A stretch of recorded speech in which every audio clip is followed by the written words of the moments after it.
There are lots of channels, very good channels on YouTube and the internet in general, that make fun of feminists, and they are hilarious because there's just so much material that feminists are giving the internet. And feminism is just so irrational and so ridiculous that they are just begging to be made fun of. And there are a lot of very, very good channels that oblige. I'm thinking of channels like Sargon of Akkad, of Bearing, of V. They look at a lot of the things that feminists say and just make fun of them, just take the piss out of them for good reason. And I mean, quite frankly, it's one of my favorite indoor sports. I mean, it's right up there with, like sex, squash, making fun of feminists. Those are my favorite indoor sports. Not necessarily in that order, because sometimes just making fun of feminists is more fun than getting laid, frankly. But anyway, in all seriousness, it's fun to make fun of these foolish people. But it actually doesn't help us. Because, see, there has to be something about feminism that appeals to women, or else there would be no feminists. Now, it pays us to try to figure out what it is about feminism that draws these women into its clutches. Feminism, and make no mistake, is a pernicious influence on our society. It is actively causing damage to our society. It is encouraging young women to forego family life. And this is causing demographic issues in the Western democracies, Europe, the United States, Canada. This is serious. This is not a trivial little philosophy. It's not, like Shriners or something like that doesn't really affect anybody. Feminism is hurting our society overall. So it pays us to figure it out. Now, as I said before, if feminism did not appeal to women and appeal very deeply to something very profound in women, then there would be no feminists. We wouldn't be having this conversation. So, this is a first approach to sort of like categorizing women who become hardcore feminists. I've looked around the internet, not that closely, and I can't seem to find anybody who's gone out of their way to figure out what kind of women, what sort of women, become hardcore feminists. So this is, I suppose it's a first approach. And it's my own approach, and it's based on observation, on inference, a little bit of conjecture, but not because of that is it invalid, okay? Like I said, this is just a first approach, but I think it's helpful, all right? Now, it seems obvious that the first kind of woman who's attracted to it are these unattractive, often overweight women who are at the bottom of the sexual marketplace ladder. These are women who simply do not attract any men because men find them just completely unattractive. Even the lowest men, the most omega of the bunch, does not want to be with them. Now, before the sexual market was deregulated, these women would find a husband. Because a lot of times these not very attractive women, these overweight women, they have other qualities that are beneficial to a marriage. For instance, they're good mother material, they are industrious, they are hardworking, they would keep a good house. In the past, their social network, their church, their families, the people around in their social milieu, they would encourage these women to find a mate, and they would find somebody, and they would build a family and be happy. Now, these women in our current sexual marketplace are rejected because in this free-for-all state of nature of the sexual marketplace that we're living in, an unattractive woman is dismissed out of hand, and no matter how good her qualities are, nobody pays attention to them. Okay. Look at feminists. So many of them are these sorts of women. Because, of course, these women in feminism find a cause for their loneliness and rejection. Yeah? It's the patriarchy. It's the evilness of men. Yeah? They don't have to blame themselves or look at themselves and understand that they are unattractive.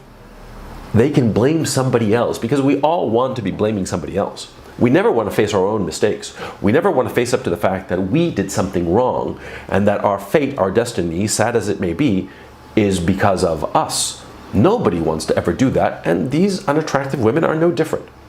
And so they latch on to feminism because feminism gives them a mythos, an irrational explanation that is emotionally satisfying.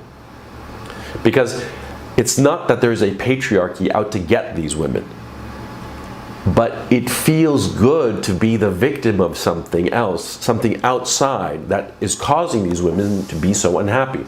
And so these women devote their lives to feminism, these unattractive, overweight women who can't find a mate.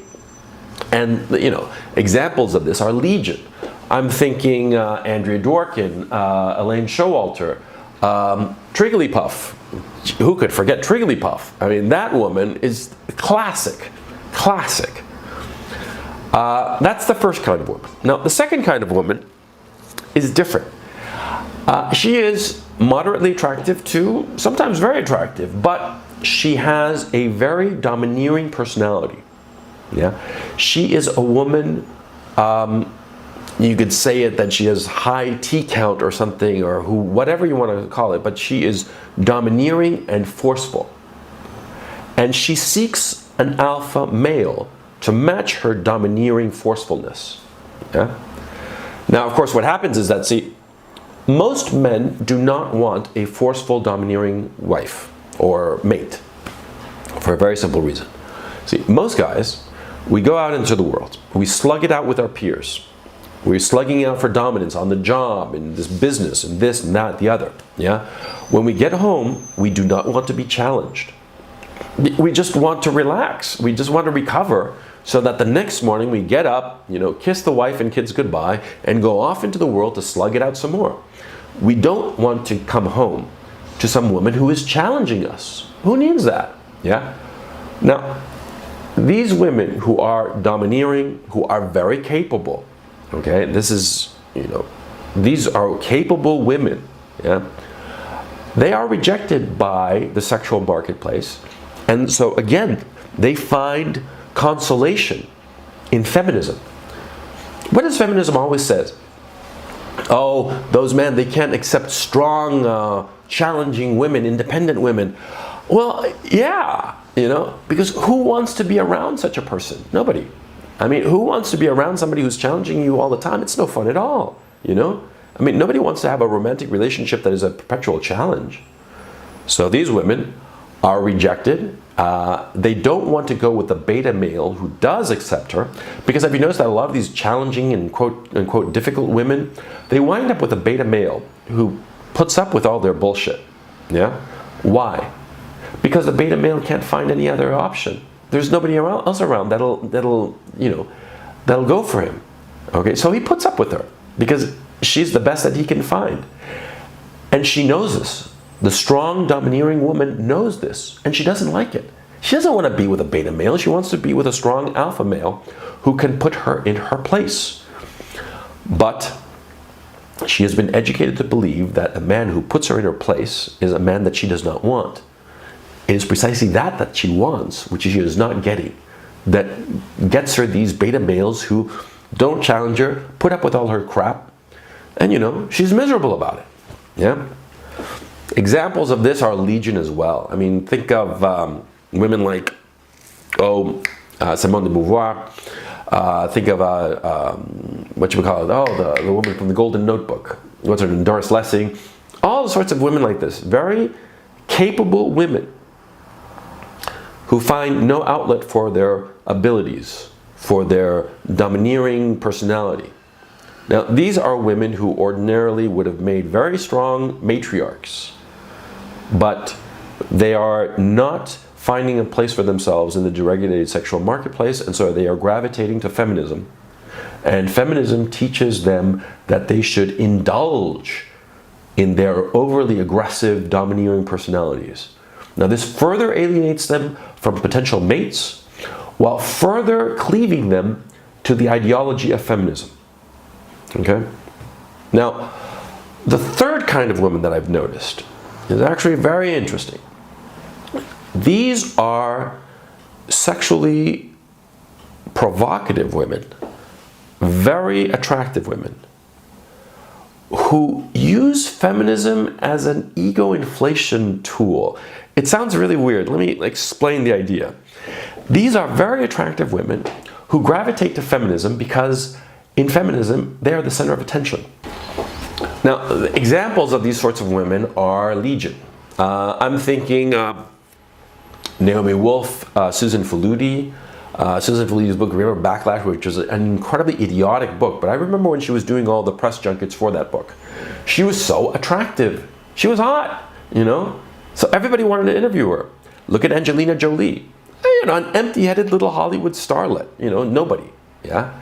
But everybody pays attention to her ridiculousness. Look at Emma Watson. Emma Watson is like the poster girl for this sort of woman. She is a sexually attractive young woman who, by becoming a feminist, adds credibility to herself. That's one of the principal reasons that these very attractive young women become feminists. Because in every other endeavor, intellectual endeavor, you actually have to work to become good at it.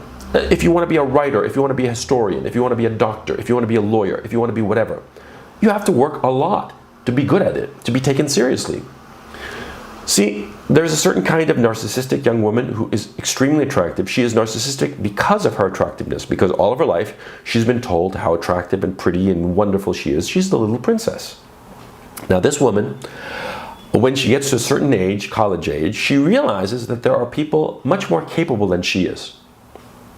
So, what does she do? She wants to have the gravitas of something besides her beauty. So she latches on to feminism. Feminism, which is just a bunch of bullshit. But it sounds profound. It's not, of course, as anybody reasonable will recognize. But feminism gives her intellectual gravitas, gives this beautiful little princessy snowflake some seriousness. That's why they go for feminism. Like I said, the examples are legion. And these women, they exploit their looks and exploit feminism to give themselves intellectual gravitas. And the other women in feminism put up with them because these women garner attention. I mean, look at Emma Watson. I mean, like I said, she's a poster girl for this type of feminist. She is an attractive woman. She shows up at the UN and gives some ridiculous speeches about feminism, and everybody pays attention to her because she's hot. Yeah? So feminism gets something out of these sorts of girls, which you can find in every college campus. Look at every college campus. Look at the leadership of the feminist movement on campus. You're always going to spot one or two incredibly attractive young women who are near the top of the leadership positions. They're not actually doing the work. It's the frumpy ones, the ugly ones that I mentioned before, and the overly aggressive ones. Those are the ones who are doing all the actual work. Yeah? But these beautiful ones, these little princessy snowflakes, they show up at the last minute and like, huh, here I am, ta-da, you know? And it's so amusing, it's so repeatable. Look, it's all around you. You can't miss it. Now, these three types of feminists, yeah, they are, this is just a first approach of it. But I think that if you start looking around, you'll start to recognize the phenotype of the feminist movement. There are women who gravitate to it, and they are fulfilling an emotional need. Always remember that. They are fulfilling an emotional need by joining feminism.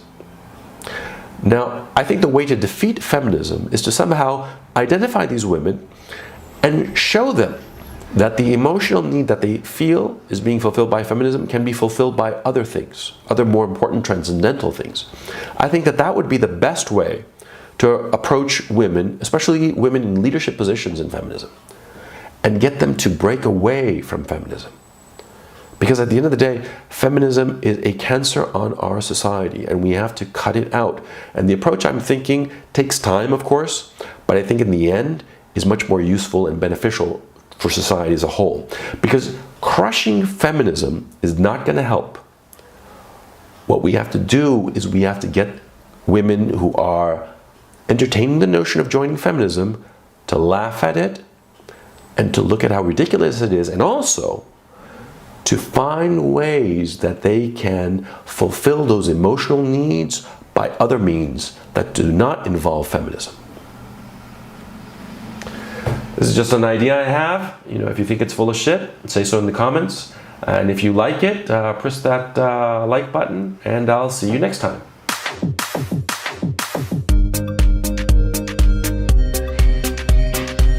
Hi, thanks for watching this video. If you enjoyed it, please upvote it. And if you like my other material, please subscribe to my channel. Thank you very much.